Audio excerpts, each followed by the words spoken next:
in the end, he obviously didn't himself, just like Jeffrey Epstein.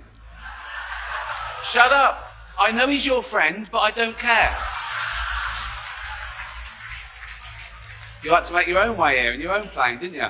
The Chris Tucker that we got now is Epstein Island Chris Tucker. Oh, not Smokey. Oh, Lord. Is Diddy any different than Epstein? Really? Where is it any different? What's the difference? Why is nobody paying attention to the fact that there were underage girls that were allegedly attached to Diddy as well? Unfortunately, one of them, Anna Kane, who was a... Consider this. A comic walks onto one of Hollywood's most lavish stages, looks straight into the eyes of the most powerful people in the entertainment industry, and he successfully communicates to them that he knows their secrets. Ricky Gervais did just that at the 2020 Golden Globes. Most folks thought it was just incredible, boundary-pushing humor for years, but files were left behind, and the laughter suddenly stopped. That night, Gervais's comments were more than a jest. Looking back, it looks more like a warning shot sent at a small number of individuals who had been operating for decades with startling impunity. He stood with a drink in his hand and gazed out into a sea of uneasy grins and shifting eyes.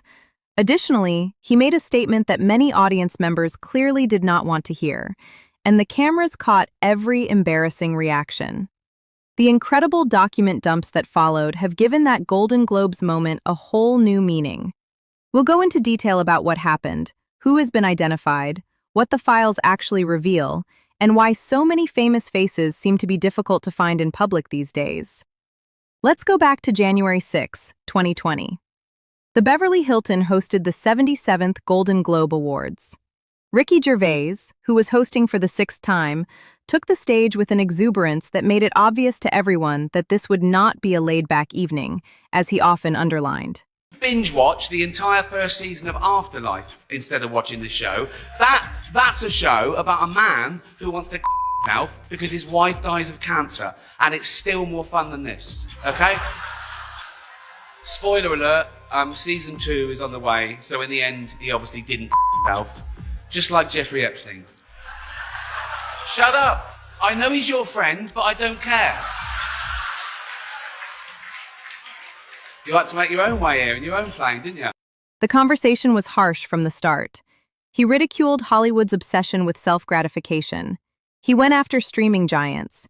He ridiculed extravagance, diversity, and the general disconnect between ordinary life and celebrity culture. The most notable part, though, was when he brought up Jeffrey Epstein and likened the peculiar demise of the notorious financier to the plot twist of his own movie. Gervais hurled the name into the room like a live grenade. The audience gasped and groaned. The statement that has since been posted on the internet millions of times came next. "Shut up, I know he's your friend, but I don't care." He didn't leave it gently either. He kept twisting the knife by pointing out that, unlike his fictional character, Epstein had not survived. As the cameras shifted to the crowd, as they always do, the implication loomed large in the immaculate Beverly Hills air. What they were able to capture was astounding. Nervous laughter, stiff smiles, and faces that spoke far more than any prepared response could. Tom Hanks was spotted looking scared. This was not the reaction of those who did not see the comedy. Those who truly understood it gave these answers. To understand why that moment was so important, you had to know who Ricky Gervais is, and more importantly, who he is not. You are so brilliant, and you are so constantly making us aware of, like, crossing the line in the most sort of brutal but sensitive way that you realize as a comedian there is no line. There is no. I would There's say no line. No, it's like it depends on the joke. You know, it's funny because journalists say to me, "Is there anything you wouldn't joke about?" And I say, "Is there anything you wouldn't write about?" It depends, Right. And I think that's where a lot of offence comes. People mistake the subject of a joke with the actual target, and they're not.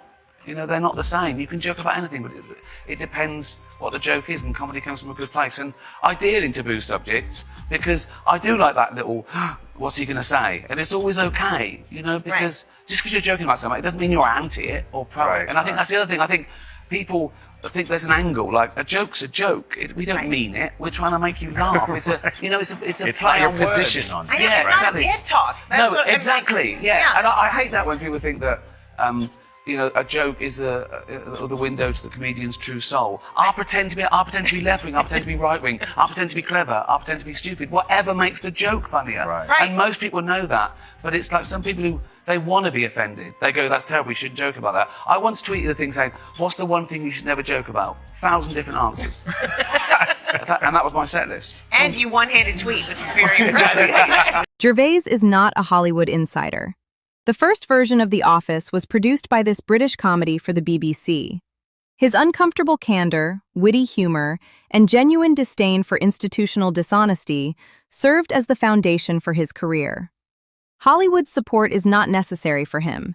Its protectors have no effect on his means of subsistence. Most importantly, he has made it his career philosophy to express exactly what powerful people would prefer that he keep quiet. When he was chosen to host, the Hollywood Foreign Press Association probably wanted him to be contentious but manageable. Instead, they received something far sharper. Instead of addressing the assembled A-list celebs as gods to be worshipped, Gervais spoke to them as people with something to hide. His reference to author Ronan Farrow, who published some of the most devastating disclosures about Hollywood misconduct, was another hint. He emphasized that every significant individual in the room was seriously threatened by Farrow. The nervous laughter confirmed it. Now, welcome, Ronan. Good to be here. In this statement from NBC, which I should say is 6 pages long. Very detailed. Yeah, NBC News President Noah Oppenheim says your book is, quote, built on a series of distortions, confused timelines, and outright inaccuracies. Look, this book is an extraordinarily meticulously fact-checked work of investigative journalism. It's 2 years of reporting. One of the senior fact-checkers at The New Yorker checked it. I'll let the reporting in the book stand on its own. We're very confident in it, and it's been amazing to see how the press has rallied around it. I think people have seen it for what it is. What have you heard from people inside NBC? There has been an outpouring of support from journalists at this company and sources coming forward saying they too have stories. That's very common.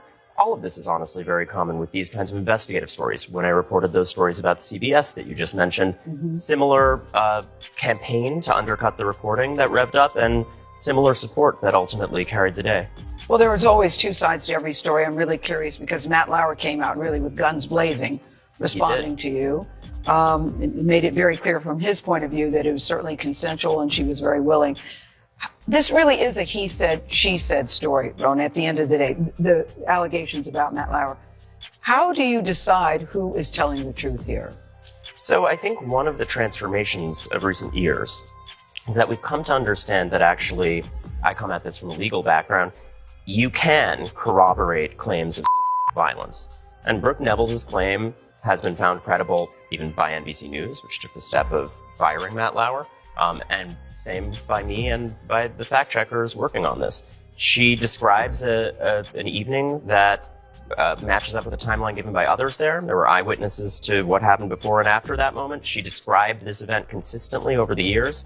And look, it's telling that NBC News paid her a 7-figure settlement to ensure that she can't talk about what the network knew about this. Well, I want to stop you about your fact-checking process because Matt Lauer's lawyer says many allegations that are being circulated were never raised during any fact-checking process. And despite repeated requests for an advance copy of the book, have not been provided to me. Did you have a conversation? Did you talk to Matt at any time? Look, very often, without talking about Matt Lauer specifically, as you know, in our profession, people will fact check or have conversations and give you the responses in an off-the-record capacity or under some other ground rule that prevents me from answering a question directly like that. Mm-hmm. However, I will say that every single individual where there's a serious allegation against them described in this book had an ample, fair window to fact check. And with respect to Matt Lauer specifically, when you read the book, it's very clear this section is fair and even generous to him, and his thinking is reflected in detail. So there was nothing surprising in that letter except obviously, as many survivors have commented on, the tone, which was very angry and had some menace in it. was surprising to some people. One of the major discrepancies between what NBC is saying and what you're reporting is the question of agreements prior to Matt Lauer's firing, apparently involving women, apparently involving misbehavior. NBC says this morning that those were completely routine, not related to What makes you say otherwise? Tony, they had a euphemism at this company called enhanced severance. And we talked to multiple people involved in each of those transactions, including senior executives on the NBC side who were involved in them, who said these were explicitly arrangements to shut up women with allegations of misconduct within this company. And that's something we saw at CBS. We've seen in other media companies. And it's a practice that correctly is being called into question by journalists. They say in the statement enhanced severance was routine and was paid out to hundreds, if not thousands of people. And what we document in this book is that these settlements were an elevated amount that was atypical. And look, we fully include in the book their claim that it is coincidental that these women had complaints about Matt Lauer and about others, including executives there. The people involved say something else. The bulk of the book, though, is about your efforts to tell the Harvey Weinstein story and working. It's very ironic that the Black Cube people that were following you, allegedly at Harvey's request, end up reaching out to you because they wanted to talk to you about how they felt about the job they were doing. But the bulk of the book is about your efforts to tell the Harvey Weinstein story, and in the end, NBC killed the story because they said you did not have enough facts that didn't reach their level of journalism. How do we know that this is not just, they're saying it's an axe to grind on your part?